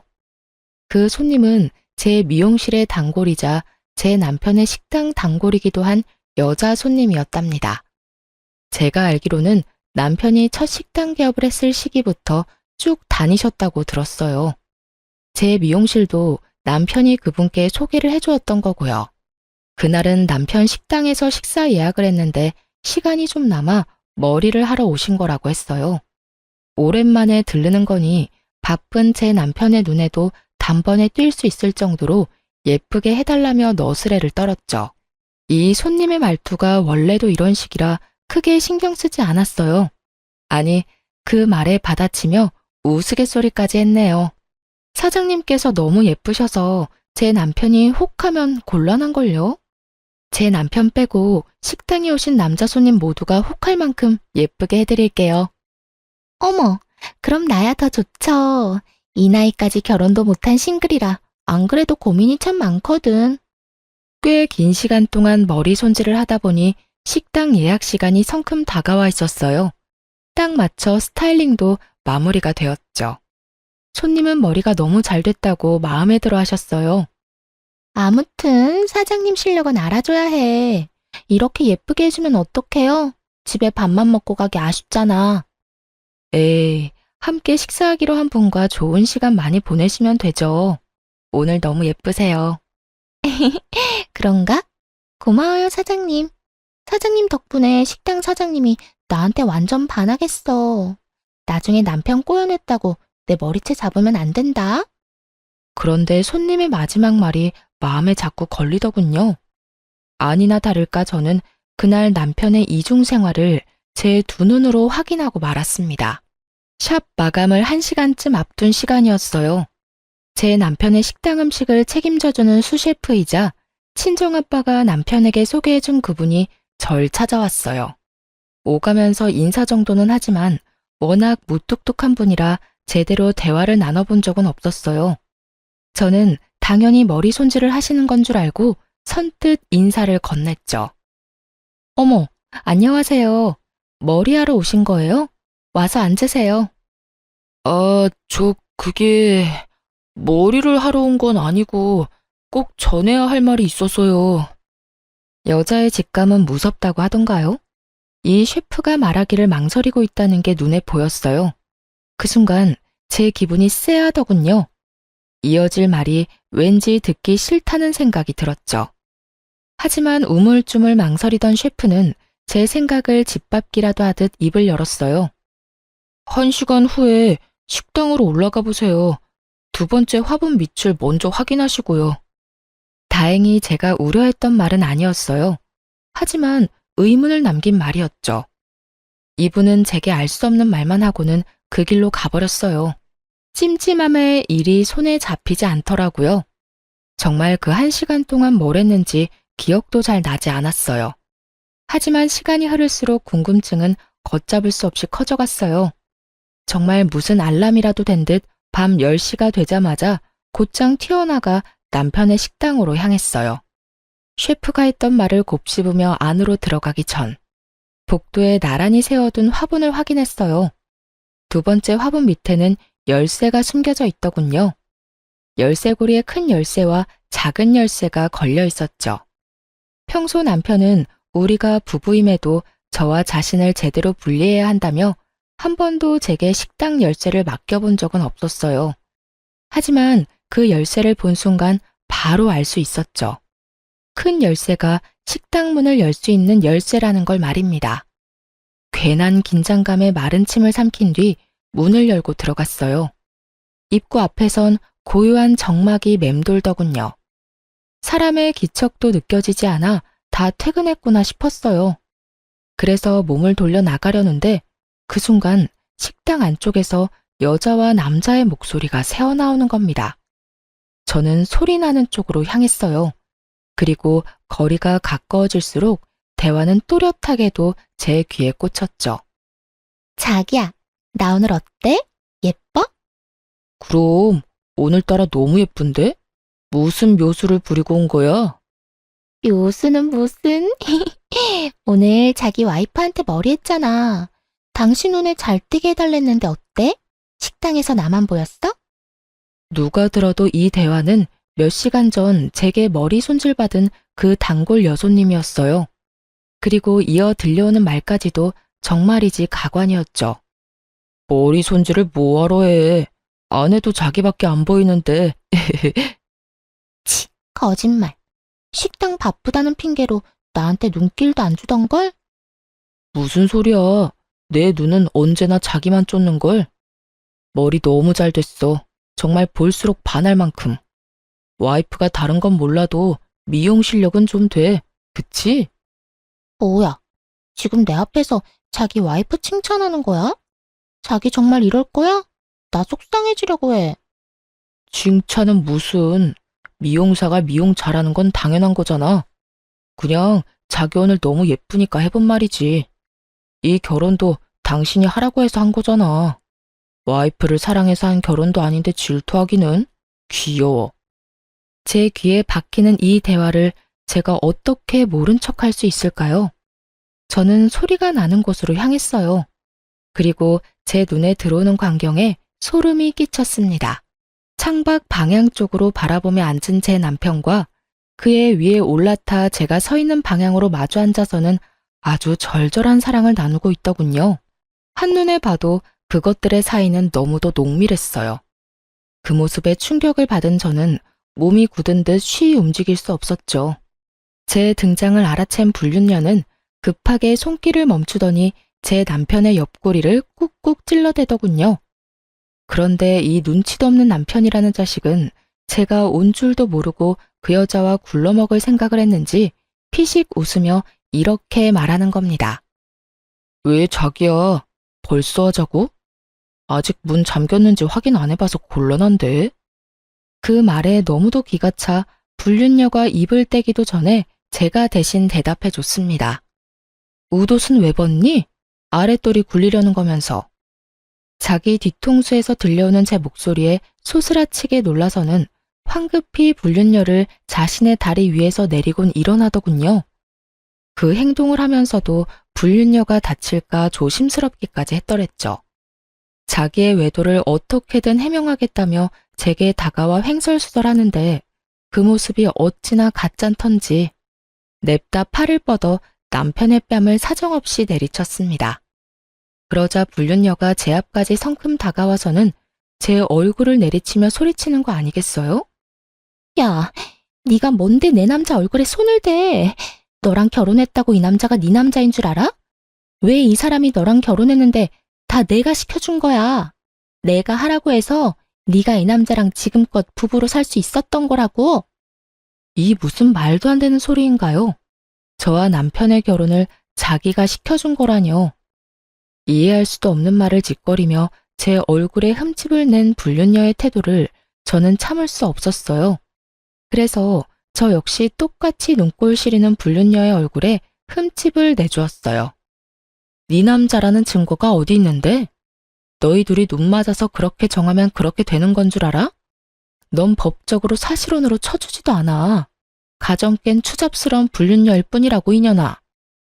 뭐? 추잡스러운 불륜녀? 야, 물란하기 짝이 없는 걸레가 목소리만 크면 단 줄 알아? 넌 오늘 내 손에 끝장날 줄 알아. 저는 정성 들여 예쁘게 세팅해줬던 불륜녀의 머리채를 아주 제대로 휘어져 봤죠. 질세라 불륜녀 역시 제 머리채를 잡더군요. 그렇게 한바탕 육탄전이 벌어졌고 결국 남편이 가까스로 말려 멈출 수 있었어요. 이렇게 되었으니 상황을 설명해 주겠다더군요. 바람에 설명이 뭐가 필요하냐고 따지며 성을 냈지만 남편은 꿋꿋이 입을 나불거리더군요. 외도로 친다면 내 외도 상대는 당신이야. 누나와는 널 알기 전부터 알던 사이였으니까. 아니, 10년을 사랑했고 여전히 사랑하는 여자니까. 뭐? 여전히 사랑하는 여자? 그럼 나랑 결혼을 왜 한 건데 왜? 너희 관계에 나를 우겨 넣어서 내 인생에 죄를 뿌린 건데? 그건 유감이지만 나라곤 뭐 마음이 편했겠소? 그 결혼은 나한테는 꼭 해야만 하는 선택이었다고. 그 누구도 제게 미안하다는 사과는 하지 않더군요.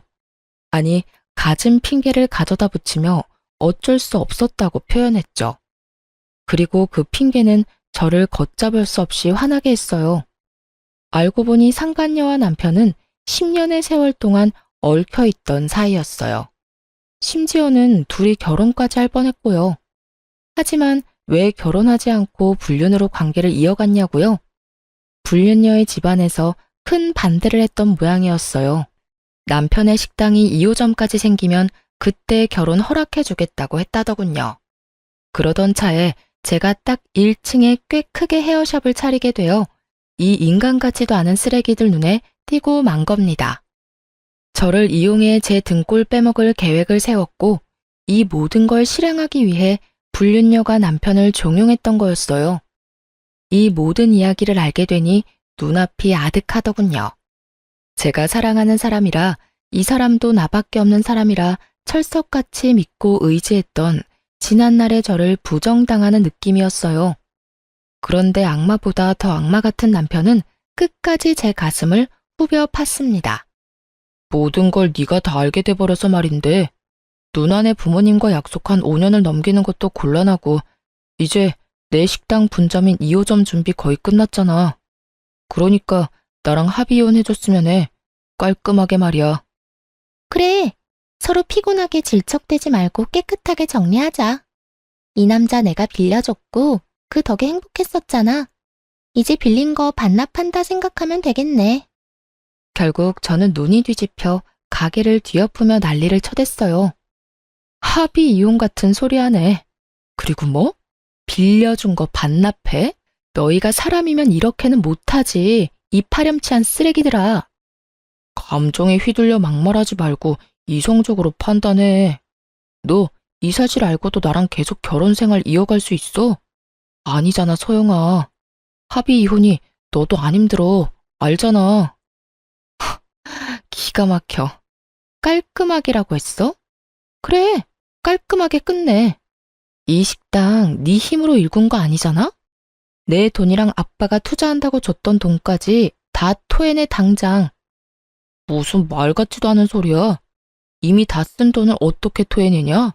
그리고 그 돈은 내가 빌린 것도 아니잖아. 너도 네 결정으로 준 거고 장인어른도 나한테 준 돈을 이제와 내놓으라는 놀부심보는 뭔데?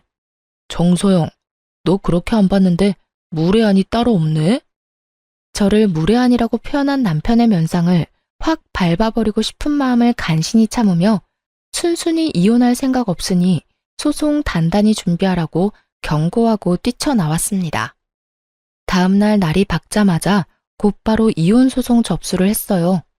그리고 그 후부턴 불륜 증거를 모으는 것에만 열중했죠. 예정에 없던 휴가까지 내고 말입니다.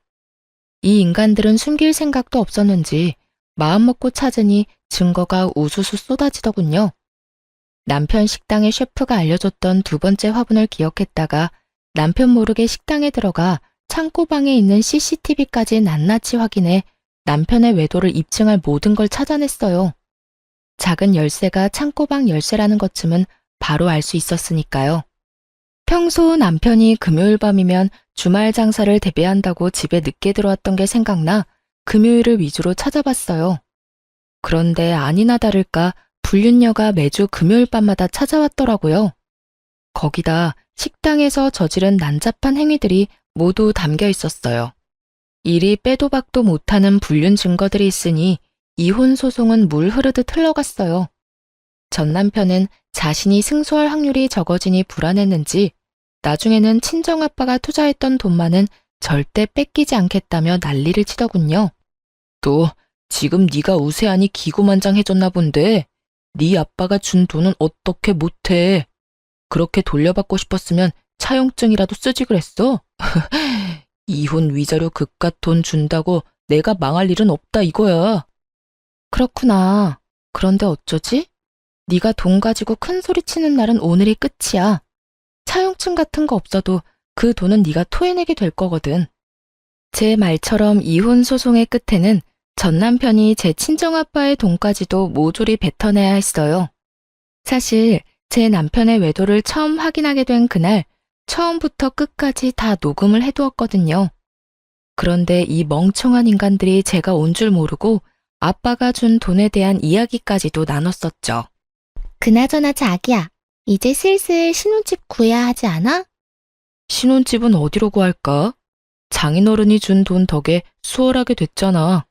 원하는 곳으로 말만 해. 자기 호강시켜줄게. 제 아빠가 투자한 돈으로 신혼집이라니. 이런데 어떻게 제 투지가 불타지 않을 수 있겠어요? 무조건 뺏어오겠다 다짐하고 또 다짐했었어요. 그런데 완전 범죄는 세상에 없다는 말이 맞나 봐요. 전 남편의 식당에 관해 안 좋은 소문을 낸 사람이 그만둔 셰프가 벌인 것이었다는 게 밝혀졌고 그 셰프를 꼬여낸 게 다름 아닌 상간녀였다는 사실까지도 알게 되었으니 말입니다. 남편이 돈을 빼앗아 오는 게 지지부진하니 상간녀가 남편도 모르게 나섰던 거였어요.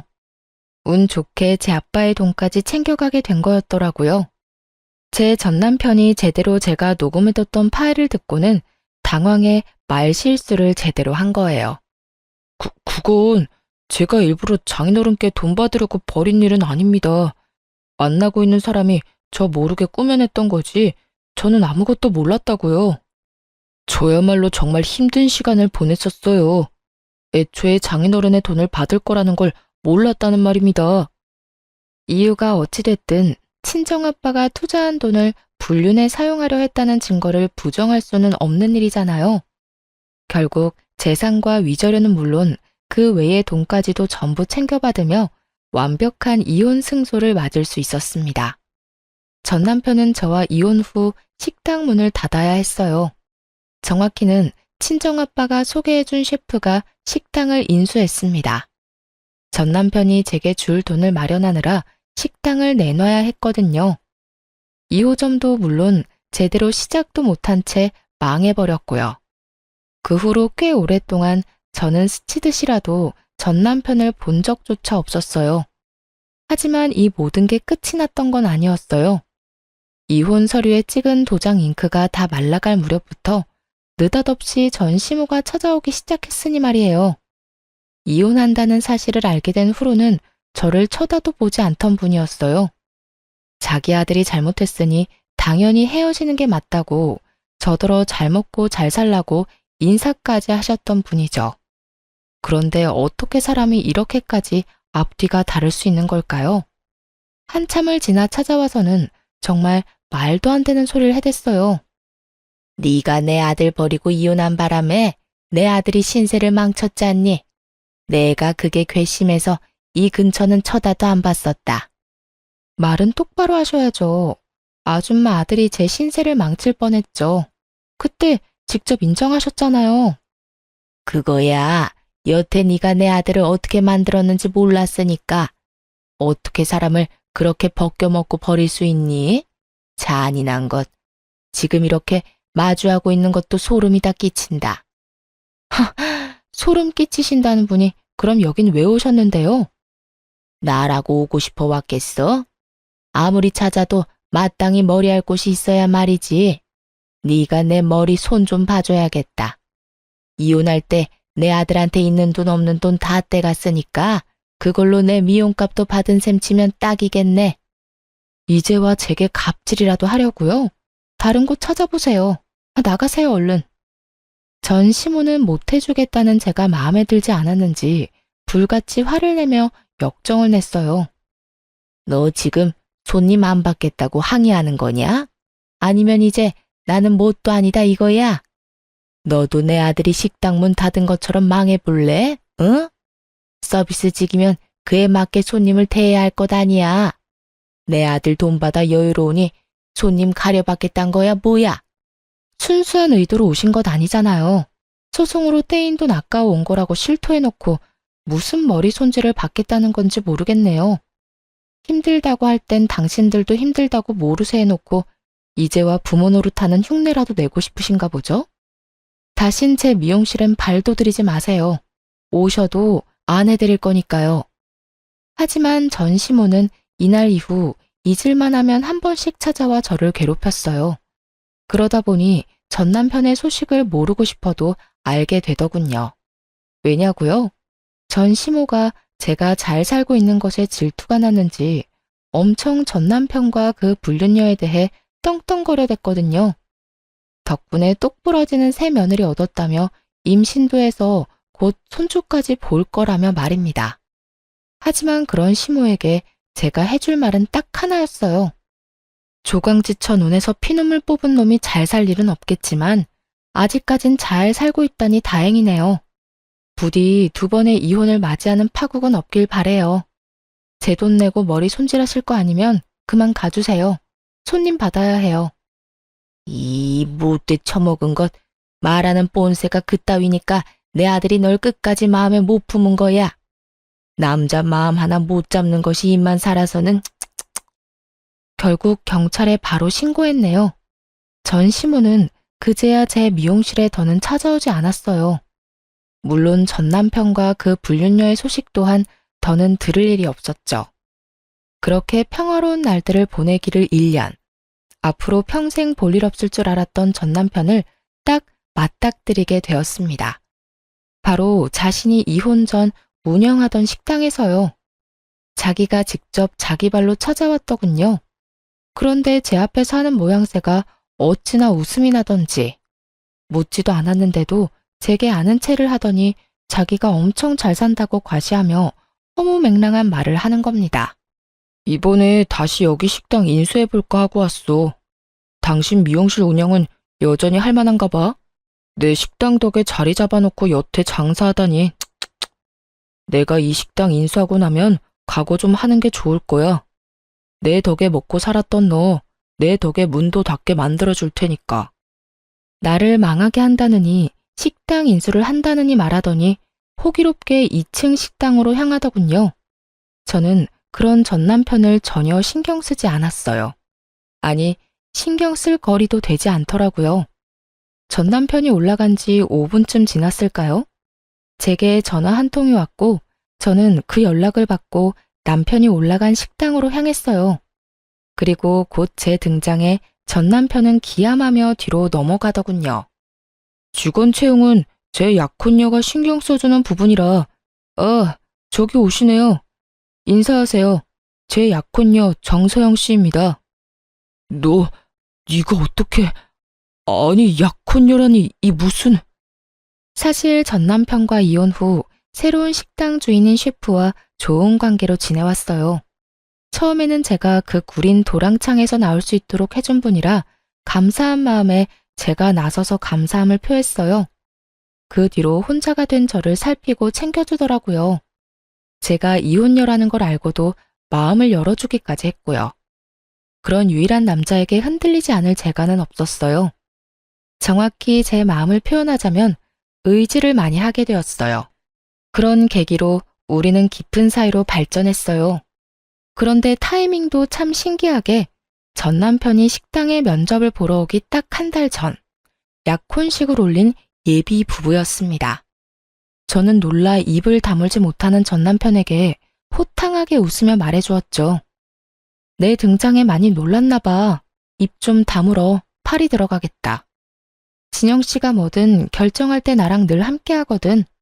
인수하려고 왔다더니 사실 면접 보러 왔던 거구나. 그런데 어쩌나? 우리는 인성 쓰레기는 사람 취급을 안 해서 말이야. 이력서 열어보기도 전에 탈락이라 유감이네. 아이씨, 나 여기서 일 좀 시켜줘. 제발 부탁이야. 여기서 일하기 제격인 사람이 나라는 건 당신도 잘 알잖아. 나 꼭 오늘 안에 일 구해야 해. 소영아, 나 정말 나쁜 마음 안 먹고 일만 열심히 할게. 말씀 중에 죄송하지만 저 역시 제 약혼녀의 전 남편에게는 노동도 그 대가도 지불할 마음이 없습니다. 돌아가 주세요. 그게 무슨 소리야. 진영 씨, 우리 모르는 사이도 아니잖아. 나 이 식당 사장이었고 당신이 내 직원이었던 거 기억 안 나? 내가 당신한테 페이도 더 쳐줬잖아. 제발 제발 좀 써주라, 응? 전 남편은 그제야 굽신대며 제발 일자리 좀 달라며 애원했어요. 거기다 알고 싶지 않았지만 자기가 이렇게 구는 이유까지도 울더라고요.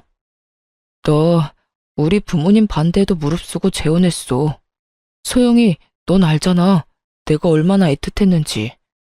그렇게 어려움 이겨내고 그렇게도 바라던 내 애까지 생겼는데, 그런데 나는 돈도 미래도 없는 남자라고 날 믿고 평생을 살 수 없겠다며 누나가 죽겠다고 덤비는데 어떡해.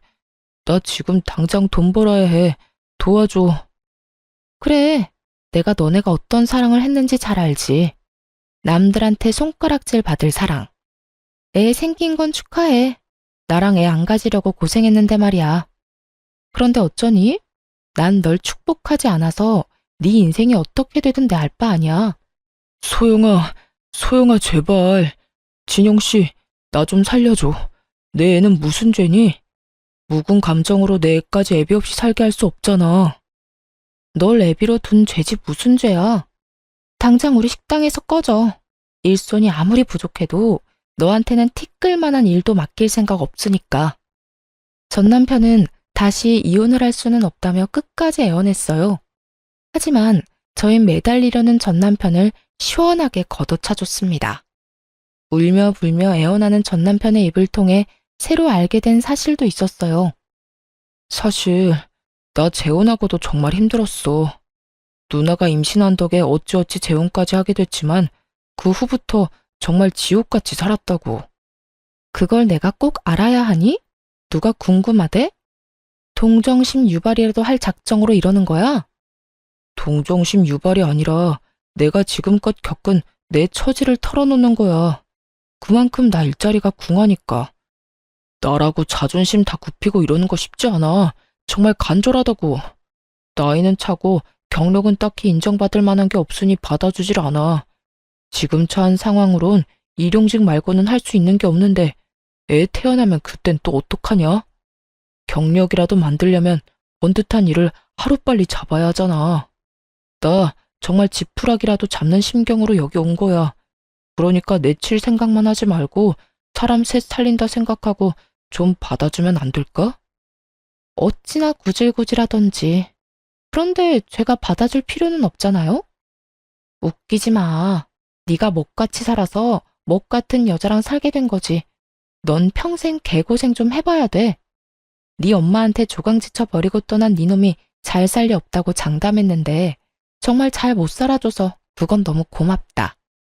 이렇게 통쾌한 기분 느끼게 해줘서 말이야. 전 남편은 펑펑 눈물을 쏟으며 떠났어요. 그리고 3년이 지난 지금까지도 마주친 적은 없네요. 사람 배신하며 사는 사람 중에 잘 되는 사람은 없잖아요. 전 남편도 딱 그런 이유로 힘겨운 삶을 살게 된 것 아니겠어요? 인생에서 가장 많이 하고 그만큼 너무도 중요한 선택이라는 것이 나의 미래의 삶을 꾸려가게 해주는 거잖아요. 그런데 그 선택을 그렇게 말아먹었으니 잘 될 턱이 있나요? 저는 제 뒤통수를 치고 떠난 못된 놈 덕에 정말 진국인 남자까지 만나게 되었네요. 제가 겪은 모든 일을 알면서도 그런 저를 위해 기꺼이 자신의 품을 내어준 지금의 남편을 만났으니 말입니다. 위에서 약혼자라고 표현했던 그 남자와 진정한 부부가 된 지 벌써 3년이라는 시간이 흘렀어요. 깨볶는 신혼을 실컷 즐겼으니 이제 가족 계획을 세워볼 참이에요. 이이가 아이를 바랬지만 저를 배려해 지금껏 기다려주었거든요. 안정적인 가정을 통해 행복을 채워가며 그렇게 남편과 살고 싶어요. 저는 변함없이 그 자리에서 샵을 운영하고 있어요. 제 일에 대한 자긍심을 늘 새기기 위해 언제나 최선을 다하고 있답니다. 나중에 알았는데 지금의 제 남편이 정말 외국에서 정말 유명한 셰프였더라고요. 그래서 세계에서 알아주는 가이드에서 당당히 이름을 올리고 활동하고 있답니다. 사람이 살면서 언제나 기쁨만 가득할 순 없지만 이이와 잘 헤쳐나가며 더 단단한 믿음과 사랑으로 거듭나길 바라봅니다. 제 사연이 잠시나마 시청자분께 즐거움이 되었길 바라며 이만 사연 마칠게요. 푸른 하늘만큼이나 푸른 날 가득한 하루 되세요. 감사합니다.